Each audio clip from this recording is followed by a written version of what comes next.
नमस्कार मित्रांनो, तारक मेहता का उल्टा चष्मा या हिंदी टीव्ही मालिकेतून प्रसिद्ध झालेल्या अभिनेत्री दिशा वकानी यांच्या कुटुंबावर मोठा दुःखाचा डोंगर कोसळलेला आहे. दिशा वकानीचे वडील ज्येष्ठ अभिनेते भीम वकानी यांनी या जगाचा नुकताच निरोप घेतलेला आहे. भीम वकानी यांच्या निधनाने त्यांचे कुटुंब पूर्णपणे उद्ध्वस्त झालेले आहे.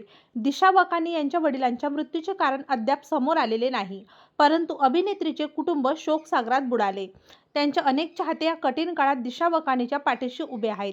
अभिनेत्री दिशा वकानीचे वडील भीम वकानी यांनी अभिनय क्षेत्रात दीर्घकाळ आपले नाव कमावले आहे. त्यांनी आपल्या कारकिर्दीची सुरुवात गुजराती रंगभूमीवरून केली आणि तिथे बराच काळ काम केले.